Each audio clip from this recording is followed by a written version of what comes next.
Anytime I can make a one-pot meal, I'm all over it because I do the dishes in my house, and this is a great example. It's a salsa chicken, chorizo, and grain bake. Everything is going to be built in this one pot, so we're really going to start developing flavors right from the get-go.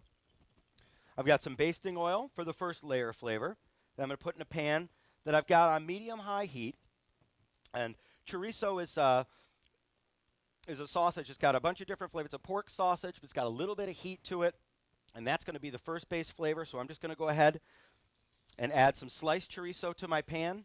And I want to brown that up for about 2 or 3 minutes before we add the next layer of flavor. So the chorizo is nice and brown. So at this point, I'm going to go ahead and remove it from the pan. And I just got a clean plate over here. And I'm going to leave all the fat in that pan. And if you can see, the fat's got a nice sort of orange tint to it.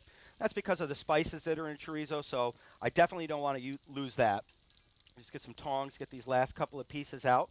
Because this is a one-pot meal, I'm just going for all convenience today. So I've got a bag of pre-cut onions that I'm just going to go ahead and put right in here. And again, another layer of flavor. It's going to scoop up a little bit of that fat off the bottom of the pan. And I want to soften these up and get them nice and sweet. And that's going to take about 3 or 4 minutes. So the onions are nicely cooked, or at least starting to be. So at this point, I've got a 5 rice blend here. It's got wild rice, brown rice, red rice. I love the different textures, love the different flavors, adds a lot to this dish. And I'm just going to go ahead and add that right to the onions.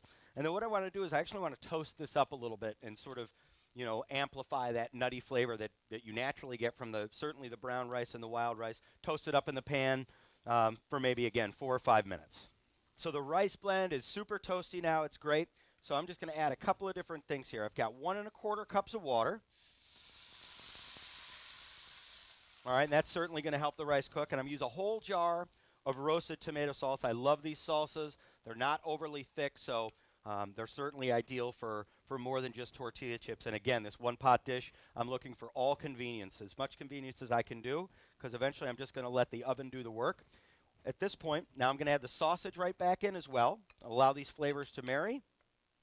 And what I want to do is I'm actually going to turn this up to high, because I really want to get this thing up to a nice simmer before it goes into the oven. It'll take about 25 minutes in the oven, so I'm just going to give it a stir and wait for it to come up to a simmer.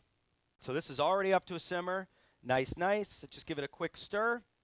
I've got the oven preheated to 400 degrees, so I'm just going to go ahead and cover that and pop it in my oven. It's going to take about 25 minutes until the rice absorbs all that liquid. All right, so it's been about 25 minutes. We'll just take a peek in here. That's beautiful. See, everything's sort of nicely absorbed, but I've still got a fair amount of sauce. Just a couple more things to add, and again, I'm trying to make this as convenient as possible for me. So I've got about 3 cups of grilled lemon garlic marinated chicken that I bought in Prepared Foods. Certainly, if you wanted to grill or pan-sear your own from raw, you could do that, but this is ready to go, so I just diced that up, and I'm just going to sprinkle that right over the top of this nice warm rice.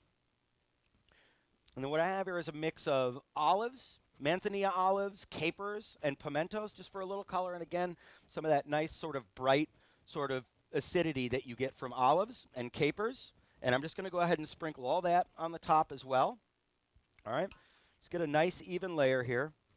And this is going to go back in the oven. I'm not going to put the cover back on. This is going to go back in the oven for about 10 minutes just to warm that stuff through, and then everything's going to be ready to go. All right, so this is the finished product. It came out of the oven about 10 minutes ago because you really want to let this rest. I added the chicken, went in the oven for 10 minutes, pulled it out, let it rest for another 10 minutes. The longer you let it sit, the rice is going to be fluffier. If you went right in right after you came out of the oven, it can have a tendency to be a little sticky. So at this point, all I'm going to do is fold in the chicken and the olives, just so we get a nice coating. And there you go. It's ready to go. You could serve it right in the pan that you cook it in. I'm going to just take a little bit and put it right out in this bowl. And you can have a lot of fun with this at this point. You remember, this is sort of like a Mexican-inspired dish, so if you wanted to put a little dollop of sour cream, jalapenos if you like spicy, salsa chicken, chorizo, and grain bake, you're going to love it. It's healthy. It's delicious.